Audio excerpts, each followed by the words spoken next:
আজকে যে বিষয়টা আপনাদের সামনে উপস্থিত করতে চাচ্ছি সেটা হলো ক্ষমতায় থাকতে জালিম যা করে। কথা কি মনে থাকবে? ক্ষমতায় থাকতে জালিম যা করে। আমার ভাইয়েরা, আমার বন্ধুগণ, যুগে যুগে কত মানুষ ক্ষমতায় থাকার জন্য কত নির্যাতন করেছে মানুষকে। সেই মানুষগুলো অসহায়ত্ব মানে তাদের কাছে প্রকাশ করেও ছাড় পায়নি। কথা বলেন ঠিক কিনা? সেই জন্য আসলে জালিম ক্ষমতায় থাকার জন্য কি কি পদ্ধতি অবলম্বন করে এই বিষয়ে সামান্য একটু আলোচনার চেষ্টা করব ইনশাআল্লাহ। আমার ভাইয়েরা, আমার বন্ধুগণ, রব্বুল আলামিন দুনিয়ার বুকে বিশ্ব নবী জনাবে মুহাম্মদ রাসূলুল্লাহ সাল্লাল্লাহু আলাইহি সাল্লামকে দুনিয়ায় পাঠিয়ে দিয়ে আল্লাহ রাসূলকে আল্লাহর নবী বললেন, ও আমার নবী শোনো শোনো, এই দুনিয়াতে কত নবী রাসূল আমি পাঠিয়েছি, তাদের থেকে মর্যাদাবান তোমাকে করেছি, তাদের সে শ্রেষ্ঠ মানুষ তোমাকে বানিয়েছি, শ্রেষ্ঠ নবীদের শ্রেষ্ঠ নবী তোমাকে বানিয়েছি, মানুষদের ভিতরে সর্বশ্রেষ্ঠ নবী তোমাকে বানিয়েছি। তোমার দুনিয়া যা কাজ হইল, তোমাকে নবী হিসেবে প্রেরণ করার কাজ একটাই, সেটা হলো আমি যে কিতাব তোমাদের মাঝে নাজিল করেছি, তোমার মাঝে নাজিল করেছি, এই গ্রন্থ এই কিতাব বিস্তারিতভাবে তোমার উম্মতের মাঝে তুমি প্রচার করে দাও। চিৎকার মেরে বলেন সুবহানাল্লাহ। আমার বন্ধুগণ, আমার ভাইয়েরা, রব্বুল আলামিন এই দুনিয়ার বুকে কত নবী রাসূল পাঠিয়েছে, তাদের দায়িত্ব ছিল একটাই, কারণ দায়িত্ব একটাই, সেটা হলো মানুষদেরকে আল্লাহর দিকে ডাকা। কার দিকে ডাকা? জোরে বলা লাগবে, কার দিকে ডাকা? একমাত্র আল্লাহর দিকে ডাকা। অন্য কারো দিকে ডাকার জন্য নিষেধ করেছেন যিনি, তিনি কে? আরে কথা বলে না কেন? তিনি কে?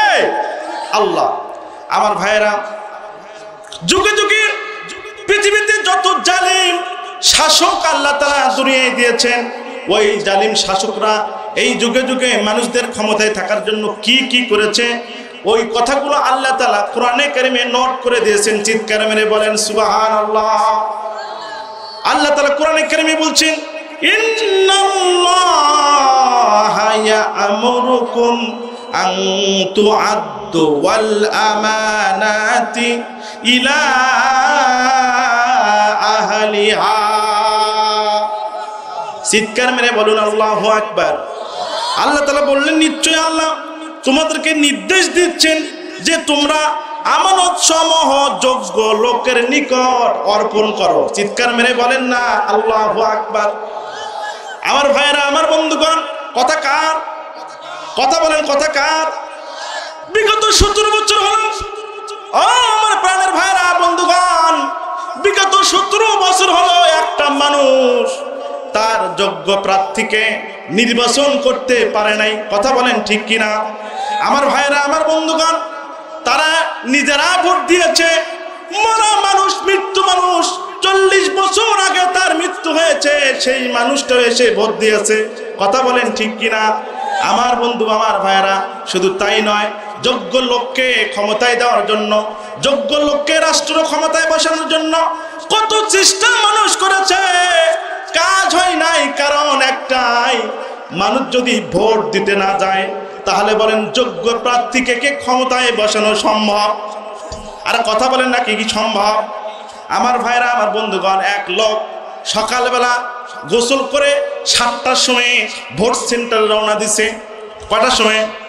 আরে কথা বলেন না, কয়টার সময়? 7টার সময় রওনা দিয়েছে। মানুষ জিজ্ঞেস করছে, ভাই এত সকালে যাও কই? বলো, ভাই আগে আগে যায় ভোটটা দিয়ে আসি।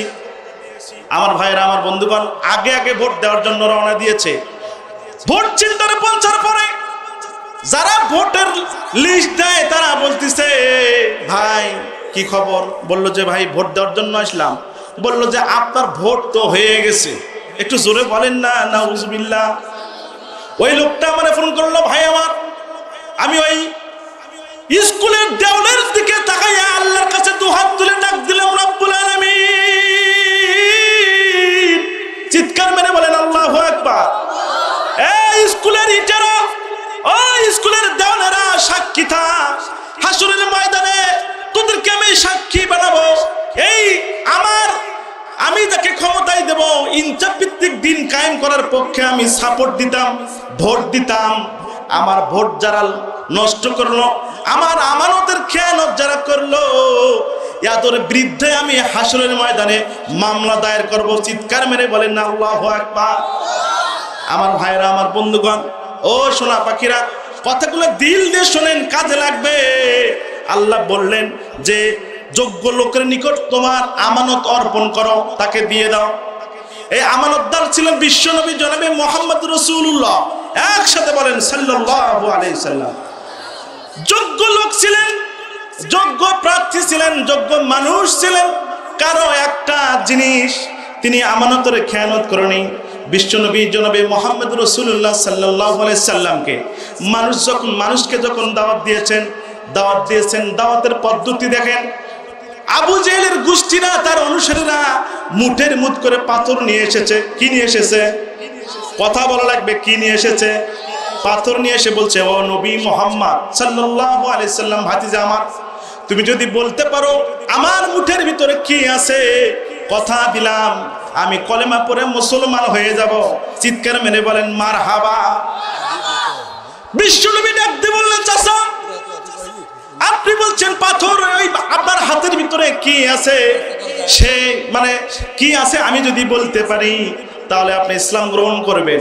তবে চাচা আপনাকে আমি বলি, আপনার হাতের ভিতরে যে জিনিসটা আছে ওই জিনিসই যদি বলে যে আমি হাতের ভিতরে আসি, তাহলে জিনিসটা কেমন হয়ে যায়? একটু চিৎকার মেরে বলা যায় না মারহাবা? চাচা ডাক দিয়ে বলেন, ভাতিজারে, জীবনে কত লোক দেখেছি, এরকম কথা তো কোনোদিন শুনিনি ভাতিজা। হাতের ভিতরে যে জিনিস আছে এই জিনিস যদি বলতে পারে তাহলে তো আরো ভালো হয়ে যায়। বললো, চাচা তাহলে হাতের ভিতরে যে জিনিস আছে সেই আপনাকে বলবে। আল্লাহর কাছে চাইলেন, রব্বুল আলামিন চাচা বলছে তার মুজিজা দেওয়ার জন্য বলছে, হাতের ভিতরে কি আছে এইটা জানতে বলছে। আল্লাহর কাছে বললেন, আল্লাহ ও রব্বুল আলামিন, তোমার কাছে আমি আবেদন করি, মেহেরবানি করে আমার ওই চাচার হাতের ভিতরে কি আছে তার জবানকে খুলে দেওয়ার ব্যবস্থা তুমি করে দাও। চিৎকার মেরে বলেন না সুবহানাল্লাহ। আমার ভাইরা, আমার বন্ধুগণ, সাথে সাথে ওই হাতের ভিতর থেকে পাথর জবাব দিল, আবু জাহেল শোন শোন, আমি পাথর তোর হাতের ভিতর থেকে ঘোষণা দিলাম, সে অন্য কেউ নয়, সে হলো নবী মুহাম্মদ রাসূলুল্লাহ। আমি এখান থেকেই কলেমা পড়ে নিচ্ছি, লা ইলাহা ইল্লাল্লাহ মুহাম্মাদুর রাসূলুল্লাহ। আমার ভাইরা, আবু জেহেল পাথরের কথা শুনেছে কিন্তু ঈমান গ্রহণ করে নাই। কথা বলেন ঠিক কিনা? শুধু তাই নয়, এই জাহেলের গোষ্ঠীরা বিশ্ব নবীকে মারার জন্য রাস্তায় গর্ত খুঁড়েছে। কথা বলেন ঠিক কিনা? গভীর রজনীতে কয়েকজন মিলে চলে গেছে, এই রাস্তা দিয়ে বিশ্ব নবী আসে, চলো ওখানে রাস্তা খুঁড়ে দেই।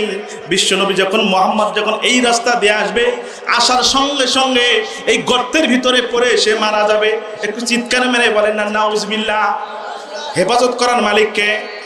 আর জোরে বলেন, হেফাজত করার মালিককে? আল্লাহ তাআলা এই দৃশ্য দেখার পরে বিশ্ব নবীকে হেফাজত করে অন্য রাস্তা দিয়ে বাড়িতে নিয়ে আসলেন। একটু চিৎকার মেরে বলেন না সুবহানাল্লাহ। ফজরে উঠেছে আবু জেহেল, ফজরে উঠে বলেছে মুহাম্মদ তো গর্তের ভিতরে পড়ে গিয়েছে, চলো যা দেখে আসি কি অবস্থা তার। সকালবেলা যখন আবু জেহেল ওই গর্তের কাছাকাছি চলে গেছে, যাওয়ার পরে আসলে গর্তটা খুঁড়েছিল কোথায়, আল্লাহ তাআলা তার চিন্তা থেকে এটা মুছে দিয়েছে। চিৎকার মেরে বলেন না সুবহানাল্লাহ। রাস্তা দিয়ে হাঁটতে দিয়েছে, হাঁটতে হাঁটতে হঠাৎ করে গর্তের ভিতরে আবু জেহেল নিজে পড়ে গেছে। জোরে বলেন সুবহানাল্লাহ। গর্তের ভিতরে পড়ার পরে আবু জেহেল ডাকতে বলে, ও আমার পাড়া প্রতিবেশী বন্ধু বান্ধব, কে কোথায় আসো, আমারে বাঁচাও বাঁচাও বাঁচাও। চিৎকার মেরে বলেন না আল্লাহু আকবার। এ বন্ধু,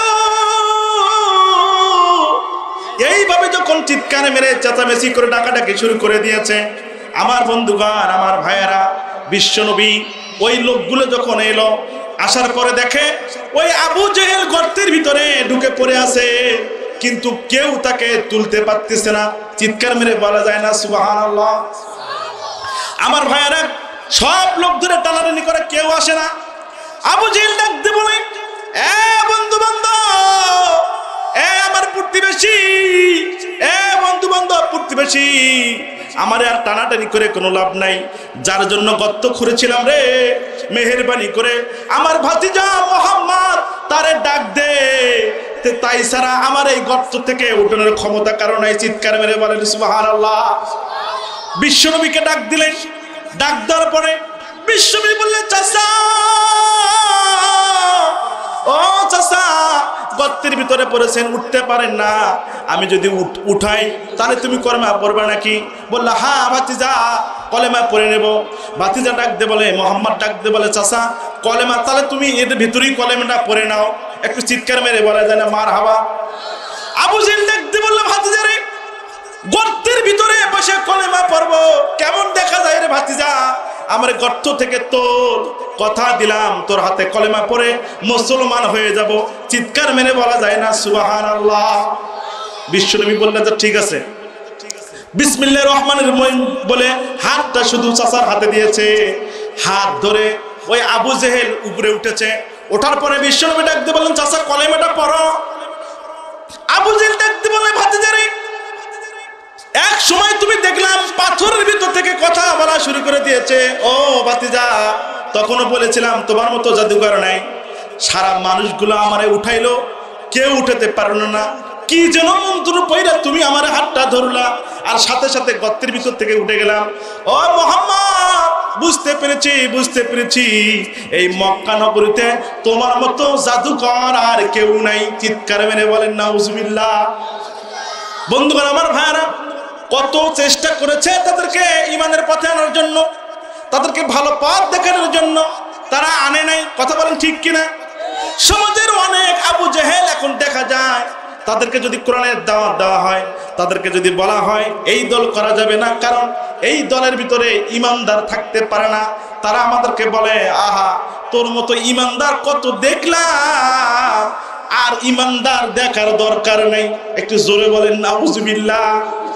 আমরা তখন এই ইতিহাসগুলো তাদেরকে বলি, কারণ বিশ্বনবী চেষ্টা করেছে, পারে নাই।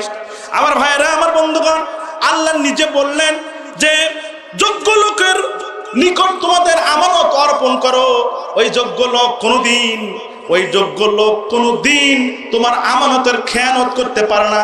চিৎকার মেরে বলা যায় না সুবহানাল্লাহ। আমার ভাইরা, কিরকম আমানত ছিল? হযরত ওমর রাদিয়াল্লাহু তাআলা শাসন ক্ষমতায় থাকা অবস্থায় তিনি একটা ঘোড়া কিনেছে। কি কিনেছে? আহা কথা বলে না, কি কিনেছে? ঘোড়া কিনেছে। ঘোড়া কিছুদিন যাওয়ার পরে ঘোড়া চলে না। ডাক দিয়ে বলল, ঘোড়ার মালিক, তুমি আমার এইরকম বাজে ঘোড়াটা দিয়েছো কেন? এটা তো তোমার অসল ঘোড়া, আমার চিটারি করে আমার কাছে বিক্রি করলে কেন? ওই লোক বলতেছে, ওমর আমি তো বাজে ঘোড়া দেইনি, তুমি তো দেখে নিয়েছো। মারহাবা বলেন না, আর জোরে বলেন না মারহাবা। বললো আপনি তো দেখে নিছেন, আমি তো আপনাকে চিটারি ঘোড়া দেই নেই, আপনার চোখ আছে, চোখ দিয়ে দেখে নিছেন। ওমর ডাকতে বলেন, চিটারি? আচ্ছা চলো কাজীর কাছে চলো, কাজী যে রায় দিবে সেই রায় মেনে নেওয়া হবে। কাজীর কাছে গিয়েছেন। কাজী ডাকতে বলেন, আমিরুল মুমিনিন, ঘোড়াটা কি আপনি কিনেছিলেন? বলে হ্যাঁ। ঘোড়া কেনার কতক্ষণ পরে আপনার ঘোড়া চলে নাই? বলে কিছুদূর যাওয়ার পরে ঘোড়া চলতে পারে না। কাজী ডাকতে বলেন, আমিরুল মুমিনিন, আমি কাজী, আপনি এই রাষ্ট্রের মালিক, আপনি যদি কোরআন থেকে আমাকে বিচার করতে বলেন, ও আমিরুল মুমিনিন, বিচার হয়ে গেল এটা, ওই ঘোড়ার মালিককে ঘোড়া ফেরত দিতে পারবে না, কারণ ঘোড়াটা তুমি নিজে দেখে কিনে নিয়েছো। চিৎকার মেরে বলেন সুবহানাল্লাহ। কেনার সময় তুমি সুস্থ ঘোড়া নিয়েছো, আর যাওয়ার পরে অসুস্থ হয়েছে। আমিরুল মুমিনিন, তুমি কি আমারে একটা ঘোষণা দিতে পারবা? আপনি এখানে সুস্থ আছেন, এই সুস্থ মানুষটা কি তুমি বাড়িতে যেতে পারবে? গ্যারান্টি কি তুমি আমারে দিতে পারবা? একটু চিৎকার মেরে বলে না সুবহানাল্লাহ। শুধু তাই নয়, হযরত আলী রাদিয়াল্লাহু তাআলা এরকম একটা জিনিস কিনেছেন, নিজের জিনিস হারাইছে, চোরকে পাইছে, চোর সহ কাজীর কাছে গিয়েছে। যাওয়ার পরে বলছে এই জিনিস আমার। কাজী বলছে সাক্ষী কে? বলছে আমি আর আমার গোলাম। বললো আপনার আর গোলামের সাক্ষী দিয়ে এই জিনিসের মালিক হওয়া যায় না। চিৎকার মেরে বলে সুবহানাল্লাহ। দুইজনের সাক্ষী দিতে হবে না, এটা অন্য মানুষের সাক্ষী লাগবে। আমার ভাইরা সামনে অগ্রসর হয়েছে, সামনে অগ্রসর হওয়ার পরে ওই লোক বলল এই জিনিসটা তো মূলত তার। ডাকতে বলেন আলী রে, আলী পরীক্ষা করার জন্য এই কাজটা করেছিলাম। মূলত এই জিনিসটা হলো আপনারই। বোঝা গেল তোমাদের ধর্ম সত্য, তোমাদের ইসলাম হলো সত্য। আর দেরি করো না, দেরি করো না, হাতটা ধরে আমার কলেমা করে মুসলমান পড়ায় দাও। চিৎকার মেরে বলে যান সুবহানাল্লাহ। উনি কলেমা পড়ে নিলেন লা ইলাহা ইল্লাল্লাহু মুহাম্মাদুর রাসূলুল্লাহ। আমার ভাইরা, সেই জন্য আমানতের খেয়ানত করবে না। এইরকম ইনসামপূর্ণ একটা ব্যক্তির কাছে আল্লাহ নিজে বলল, ও দুনিয়ার মানুষেরা, তোমাদের আমানত ওই ব্যক্তিকে দাও। ওই ব্যক্তিকে আমানত গ্রহণ করার ক্ষমতা আছে যার, তাকে দিয়ে দিলে ওই ব্যক্তি কখনো আমানতের খেয়ানত করবে না। চিৎকার মেরে বলে জানা সুবহানাল্লাহ। আমার ভাইরা, আমার বন্ধুগণ, তৎকালীন সময়ে এক জালিম বাদশা ছিল, তার নাম ছিল ইউসুফ জুনাস। নাম কি? ইউসুফ জুনাস নামের একটা জালিম বাদশা ছিল। তার ইতিহাস ভিতরে লেগেছেন এই ইউসুফ জুনাস খুব ভালো ছিল, খুবই ভালো। কিরকম ভালো? ওই সময় ইউসুফ জুনাসের আগে যে বাদশা ছিল, সে হচ্ছে নারীদেরকে বাদ দিয়ে কচি কচি ছেলেদেরকে নিয়ে যা তিনি মানে বলৎকার করত। একটু নাউজুবিল্লাহ বলবেন না? ইউসুফ জুনাসকেও নিয়ে গেছিল বলৎকার করার জন্য। ইউসুফ জুনাস নিজে একটা ছুরি দিয়ে ওই রাজাকে নিজে হাতে হত্যা করেছে। চিৎকার মেরে বলেন না আল্লাহু আকবার। এলাকার জনগণ মনে করলো এই হচ্ছে সর্বশক্তিমান। সুবহানাল্লাহ বলবেন না? একেই রাজা বানাতে হবে। আমার ভাইয়েরা, আমার বন্ধুগণ, তাকে রাজা বানায় দিল। সে দেশের প্রধানমন্ত্রী হলেন। দেশের প্রধানমন্ত্রী হওয়ার পরে এক জাদুকর পালতো। এক জাদুকর পালতো। সে জাদুকর মানুষকে জাদু দিয়ে আটকায় রাখতো। এই বাদশার বিরুদ্ধে কথা বলার মতো এমন লোক সেই সময় পাওয়া যায়নি। চিৎকার মেরে বলেন না নাউজুবিল্লাহ। জাদুকরের বয়স হয়ে গিয়েছে। ইউসুফ জুনাস দেখতে বলে, জাদুকর, তোমার বয়স হয়ে গেছে, তুমি তো আর বেশি দিন বাঁচবে না, আমার রাজ্য কিভাবে টিকাবো? নাউজুবিল্লাহ বলেন না। এ বন্ধু, আমাকে একটা বালক, তাকে এই জাদু শিক্ষা দিয়ে দাও। সে যেন জাদুবিদ্যা অর্জন করার পরে তোমার মতো এইরকম দেশের জনগণ দিয়ে আমাকে যেন আমার প্রতিবাদ করার মতো কোনো জনগণ যেন দেশে না থাকতে পারে। একটু চিৎকার মেরে বলা যায় না নাউজুবিল্লাহ? আরো জোরে বলেন নাউজুবিল্লাহ। আমার ভাইয়েরা, এবার ওই জাদুকর তিনি বাচ্চা খোঁজা শুরু করে দিল। শুরু করে দিতে দিতে হঠাৎ করে সুন্দর একটা বালকের সন্ধান পেয়ে গেল। একটু মারহাবা বলেন, আর একটু জোরে বলেন না মারহাবা। বালক পেয়ে গেল। ওই বালকের নাম কিতাবে লিখেছে, তার নাম হলো আব্দুল্লাহ বিন তামের। কি নাম? আর জোরে বলেন না, কি নাম? আব্দুল্লাহ বিন তামের। সেই বালককে খুঁজে পেল। ইউসুফ জুনাস ডাক দিয়ে বলল, ও জাদুকর, শোনো, এই বালককে এমন জাদু শিক্ষা দাও, এমন জাদু বিদ্যা অর্জন তাকে শিক্ষা দাও, এই দেশের জনগণ যেন আমার বিরুদ্ধে কোনো কথা বলতে না পারে, তাকে শিখাও। আমার ভাইয়েরা, আমার বন্ধুগণ, বিগত 17 বছরে এখান থেকে একটু শিক্ষা বের করা লাগবে। এ বন্ধু, বিগত 17 বছর যারা ক্ষমতায় ছিল, তারাও এইরকম চেয়েছে আমাদের বিরুদ্ধে যেন কেউ কথা না বলতে পারে। সেই জন্য তারা র‍্যাব দিয়ে আমাদেরকে জ্বালাইছে। কথা বলেন ঠিক কিনা? আর কথা বলা লাগবে, কথা বলেন ঠিক কিনা? শুধু তাই নয়, এই ইউসুফ জুনাসের মতো ক্ষমতা থাকার জন্য বিগত 17 বছরে তারা আমাদেরকে র‍্যাব দিয়ে জ্বালাইছে, আর্মি দিয়ে জ্বালাইছে, বিডিআর দিয়ে জ্বালাইছে, পুলিশ দিয়ে জ্বালাইছে, এমনকি বাড়ি থেকে ডেকে নিয়ে যা ক্রুজ ফায়ার নাটক করে জীবিত মানুষগুলোকে গুলি করে হত্যা করেছে। কথা বলেন ঠিক কিনা? কারণ একটাই, এদেরকে দিয়ে ক্ষমতায় থাকা যাবে যদি কোনো লোক রাষ্ট্রের বিরুদ্ধে কথা বলে, তাদের দুর্নীতির বিরুদ্ধে কথা বলে, তাদের দুঃশাসনের বিরুদ্ধে কথা বলে। এই কথা বললেই তাদেরকে গ্রেফতার হতো, তাকে গ্রেফতার করা হতো, তাকে মামলা দিত, তাকে হামলা দিত, এবং তাদের এই গুন্ড বাহিনী দিয়ে তাদেরকে শেষ করে দিত। কথা বলেন ঠিক কিনা? আমার ভাইয়েরা, শিক্ষা একটাই। ইউসুফ জুনাস জাদুবিদ্যা শিক্ষা দিয়ে ক্ষমতায় থাকার চেষ্টা করেছে। বিগত স্বৈর শাসক ঠিক এইভাবেই বিডিআর, আর্মি, পুলিশ আর র‍্যাব দিয়ে জনগণকে দাবিয়ে রাখতে চেয়েছিল। কথা বলেন ঠিক কিনা? সুতরাং বোঝা গেল ইউসুফ জুনাস যা করেছে এই স্বৈর শাসক 17 বছর তাই করেছে। কথা বলেন ঠিক কিনা? আমার ভাইরা, আমার বন্ধুগণ, ইউসুফ জুনায়েস বলল, এই বালকটাকে তুমি শিক্ষা দাও, জাদুবিদ্যা শিক্ষা দাও। কিরকম জাদুবিদ্যা শিক্ষা দিবা? এই জাদুবিদ্যা শিক্ষা অর্জন করে সে যেন এই এলাকা, মানে কোনো লোক যেন আমার বিরুদ্ধে কথা না বলতে পারে। আমার ভাইরা, আমরা কেউ আর ভালো থাকতে চাই না, কেউ ভালো থাকুক এটাও আমরা চাই না। কথা বলেন ঠিক কিনা? এক লোক আল্লাহর কাছে যেতেছে, আল্লাহ তুমি আমার 2 কোটি টাকার মালিক বানাও। কয় কোটি টাকা? 2 কোটি টাকার মালিক বানাও। বলে ঠিক আছে, 2 কোটি টাকার মালিক, তো শর্ত আছে। যে শর্তটা কি? শর্ত হলো এটা, তুমি যদি 2 কোটি টাকার মালিক হও, পাশের বাড়ির লোক 4 কোটি টাকার মালিক হবে। কয় কোটি টাকার? কয় 4 কোটি টাকার মালিক। বলে ঠিক আছে, সমস্যা নেই, আল্লাহ তুমি আমার দাও, আমার তো নাই। ওই 4 কোটি টাকার মালিক হলে আমার সমস্যা কি? ঠিক কি না? তো বলছে ঠিক আছে। তা পরের দিন একটা হার দিছে। কি হার? স্বর্ণের হার দিছে। বলে এই যে হার তোর একটা দিয়ে দিলাম, পাশের বাড়ি থেকে 2টা হার। তারপরে এই যদি 1 তলা বাড়ি করে, পাশের বাড়ি 2 তলা বাড়ি করে। এর যদি 1টা বাড়ি হয় আর 2টা বাড়ি হয়, এই যখন বাড়ি যখন এইরকম হওয়া শুরু হয়েছে, ওই মনে করো সর্বনাশ, এই তো আমার থেকে বেড়ে গেল রে, এখন কি করা যায়? তো বললো, আল্লাহ দয়া করে আমার একটা চোখ কানা করে দাও। এর যদি একটা চোখ কানা হয়, তাহলে আর কয়টা চোখ কানা হবে? আর কথা বলে দেখেন কয়টা? তা আমাদের অবস্থা সেটাই, মানে নিজেও ভালো থাকবো না, অন্য ভালো থাক, এটা আমরা চাই না। কাকে ভালো আছেন? মারাবা কয় না ভাইরা আমার। তো সুতরাং এর চেয়ে আমাদের অবস্থা, তা আমরা কি মানুষের কল্যাণ চাবো না অকল্যাণ? জোরে বলেন না, কল্যাণ না অকল্যাণ? আল্লাহ তাআলা নিজেই বলেছে, কুনতুম খায়রা উম্মাহ উখরিজাত লিন-নাস তা'মুরুনা বিল মারুফ ওয়া তানহাউনা আনিল মুনকার। চিৎকার মেরে বলেন আল্লাহু আকবার।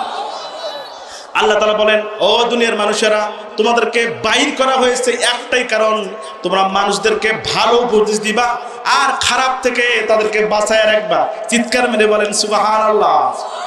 আমার ভাইরা, যে কথা বলতে চাইলাম, ইউসুফ জুনায়েস ওই জাদুকরকে বলল, একটা বালক খুঁজে দাও।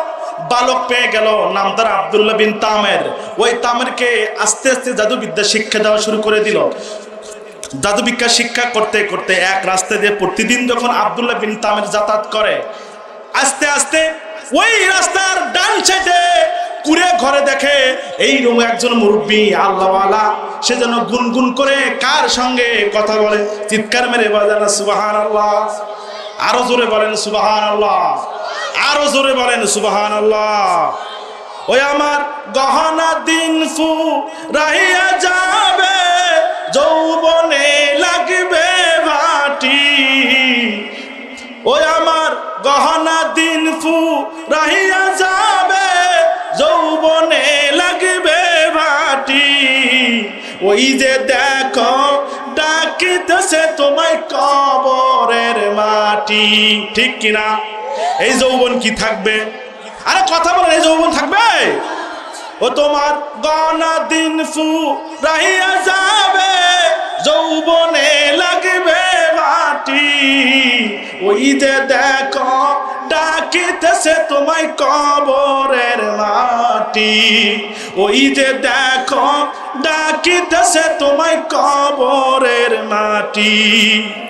কার ভরসায় আছো রে মন, কিসের করো আশা?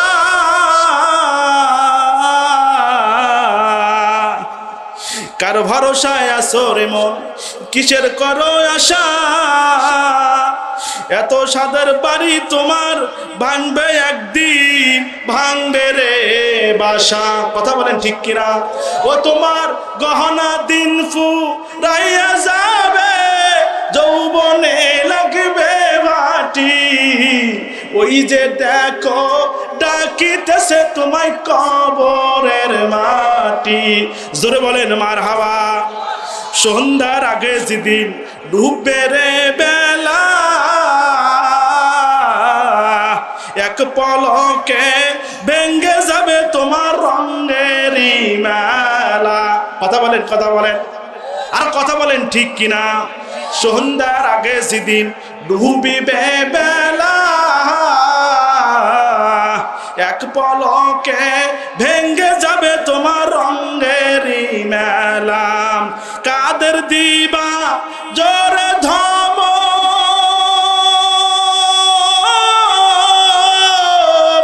কার দিবা জোরে ধম, কার বাতাই ভাঙবা লাঠি। ওই যে দেখো ডাকিতেছে তোমায় কবরের মাটি, ওই যে দেখো ডাকিতেছে তোমায় কবরের মাটি। ও তোমার গহনা দিন ফুরাইয়া যাবে, যৌবনে লাগলো মাটি, ওই যে দেখো ডাকিতেছে তোমায় কবরের মাটি। চিৎকার মেরে বলা যায় না মারহাবা? আমার বন্ধুগণ, আমার ভাইরা, ইউসুফ জুনায়েদ ওই তার কথার পরে ওই ছোট্ট বালকটাকে নিয়ে যখন জাদুবিদ্যা শিক্ষা দিয়েছে, ওই রাস্তা দিয়ে যখন যাতায়াত শুরু করে দিয়েছে, যাতায়াতের এক পর্যায়ে দেখে কুড়ে ঘরের ভিতরে এই মুরব্বির মতো এক লোক, জুব্বা পরা, পাগড়ি পরাওয়ালা, আল্লাহর সঙ্গে কথা বলা শুরু করে দিয়েছে। ডাক দিয়ে বলতেছে, গুনগুন করে কি যেন বলে। আব্দুল্লাহ বিন তামের চুপি চুপি ঘরের ভিতরে যায়, ঢোকার পরে ওই লোক ডাক দিয়ে বলে, এ বলো কে তুমি, কোথা থেকে আসেছো, এই কুড়ে ঘরের ভিতরে কেমনে তুমি এলে?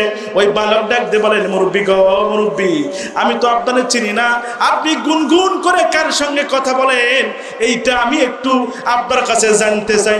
চিৎকার মেরে বলা যায় না সুবহানাল্লাহ? আরো জোরে বলা যায় না সুবহানাল্লাহ? এ বন্ধু,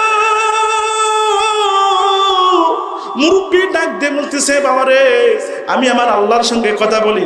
বলো কোন আল্লাহর সঙ্গে কথা বলো? ওই আল্লাহকে কি দেখা যায়? বলে না, দেখা যায় না।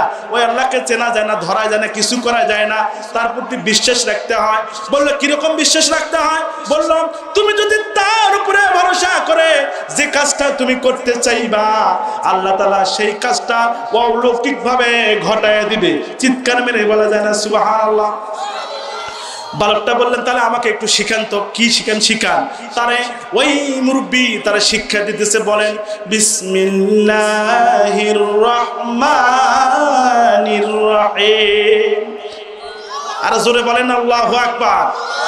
এ বালক, বেশি বেশি করে তুমি এইটা পড়ো, যেটাই ধরবা বিসমিল্লাহির রহমানির রহিম।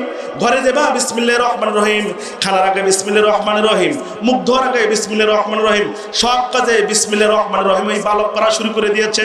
ওই বালক ওখানে বিসমিল্লাহ পড়ে, আর ওই জাদুকরের কাছে যাওয়ার পরে জাদুবিদ্যা শিখে। দুইটা শেখার পরে হঠাৎ করে ওই জাদুবিদ্যা শেখার জন্য অগ্রসর হয়েছে। দেখে ওই অনেক মানুষ পিছনে দাঁড়িয়ে আছে, সামনে বিরাট বড় একটা বাঘ দাঁড়িয়ে আছে। চিৎকার মেরে বলা যায় না সুবহানাল্লাহ? বাঘ দেখছেন আপনারা? বাঘ দেখছেন? বিয়েই গেছে, বিয়ের বাড়ি যা বলছে, বিয়েই বাঘের চিড়িয়াখানায় গেছিলাম, যাওয়ার পরে বাঘ দেখলাম তার 70 হাত নেঙ্গুর। কয় হাত নেঙ্গুর? আর কথা বল না, কয় হাত? কয় 70 হাত নেঙ্গুর। এখন মেয়ে বলতেছে 70 হাত হয় না নেঙ্গুর, 70 হাত হয় না, কমাও কমাও। তো বলছে না না, বিয়েই ভুল হয়ে গেল, 35 হাত। কয় হাত? কয় 35 হাত। 35 হাত হয়, আরো কমাও আরো কমাও। করতে করতে করছে 10 হাত। কয় 10 হতো নয়। কয় 10 কমাতে কমাতে সবই শেষ করলাম, আর তুই কইস বলে আরো কমাও। না, 10 হাতই থাক। আসলে বাঘের নেঙ্গুর কি 10 হাত?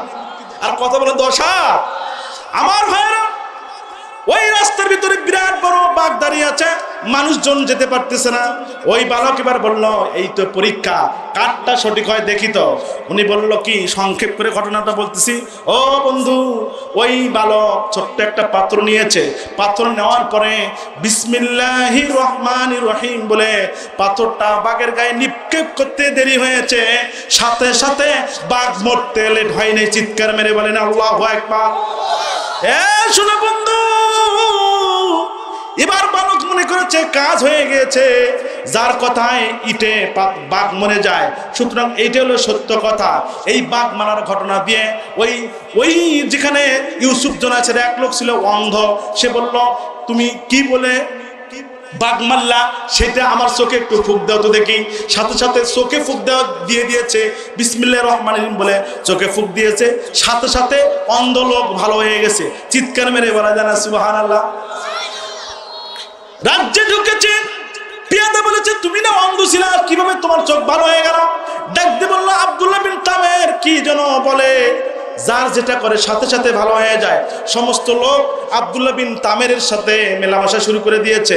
এদিকে খবর হয়ে গেছে, ইউসুফ জোনায়েদ মনে করলো কি ব্যাপার।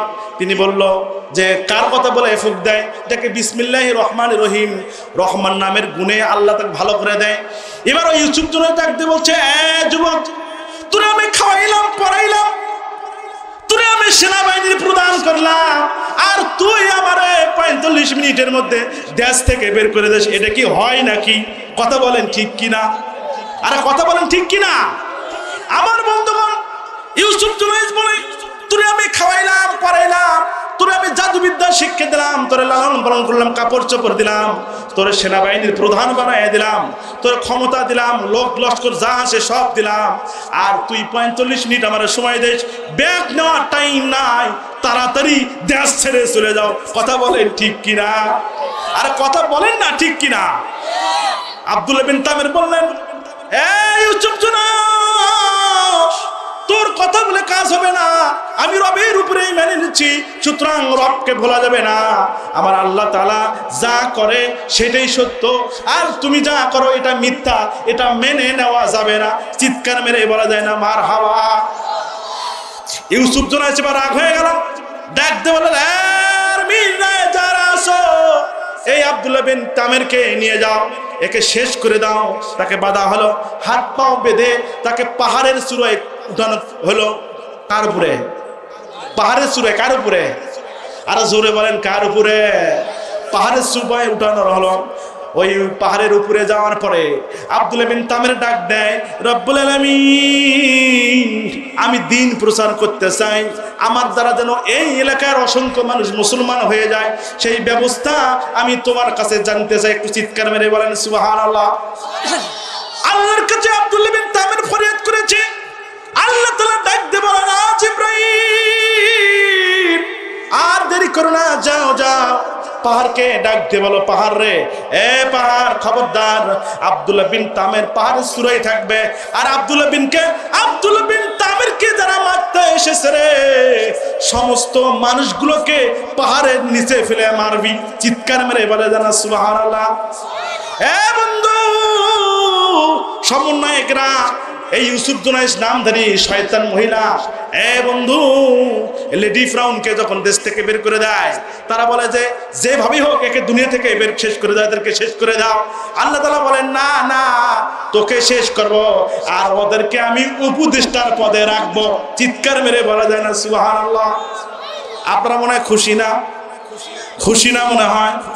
বেজার, আরো বেজার। হাসিন এবার গান কয়, ডাক দিয়েছেন মোদি আমারে, থাকবো না আর বেশি দিন তোদের বাংলাদেশে। একটু নাউজুবিল্লাহ বলেন।